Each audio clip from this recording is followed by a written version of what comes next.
Are the Padres, speaking of market size, are they all in on Manny Machado? Yeah, they are. They like him. I think it makes sense, Dan. They have the number one farm system in baseball. The owner there, Ron Fowler, has had the team for 6 years. He has yet to field a winning team. He is yet to have any position player start the All-Star game or get an MVP vote or get a Cy Young vote. Basically, they haven't been a relevant team. And I think there's a point where you have to go, listen, we're ready to win, close to being ready to win. Making a commitment to someone like Machado makes a lot of sense. They have good position players, mostly pitching that's coming up. But I do think it's a situation where you're going to sign a guy for 8 to 9 years. Your window is right around the corner. Don't wait till the window opens up. Make sure you can get the window open a little sooner by getting someone like Machado. They've met him twice. A.J. Preller, the general manager, flew from the West Coast to Miami. Now, if you know A.J., it's not really a big deal because he never sleeps and he has more frequent flyer miles than anybody I know. That's just the way he runs.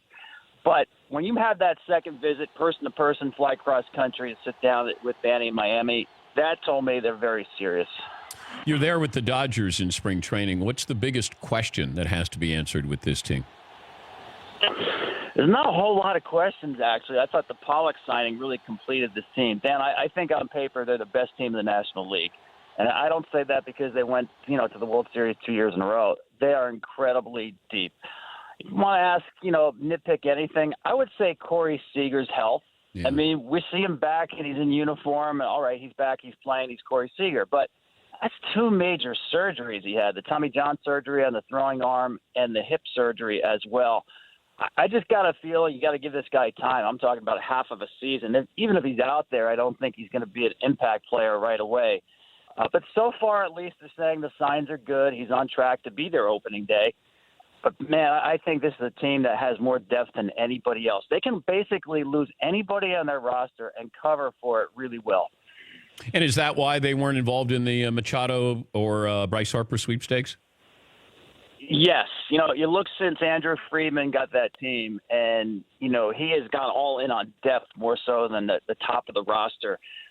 He's not anybody who believes in the so-called stars and scrubs kind of setup where you spend a lot of money at the top of your roster and you kind of piece together the back half of it.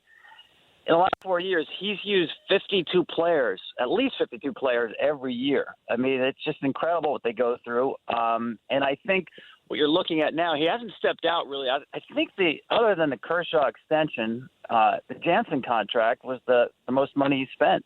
So in terms of going out and getting big free agents, he hasn't been in that $100 million, $200 million range. I just don't believe he believes in that, and their farm system is so good that they can play this depth game. So, yeah, I mean, listen, look at their attendance too, Dan. Yeah. 6 years in a row they've won that division, drawing $3 million. Not a crying need to go out there and get a superstar name.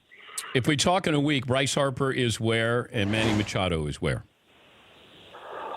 I think Bryce is in Philadelphia, and I have not ruled out the Yankees on Machado. I think if Manny wants to take a lesser contract, I believe his heart is in New York. And the Yankees, I think, are playing it smartly to get him on their terms. But I do think the money in Chicago with the White Sox or San Diego is going to be so good. I'm going to put him in San Diego because I think when push comes to shove, most of these guys are going to sign for the money.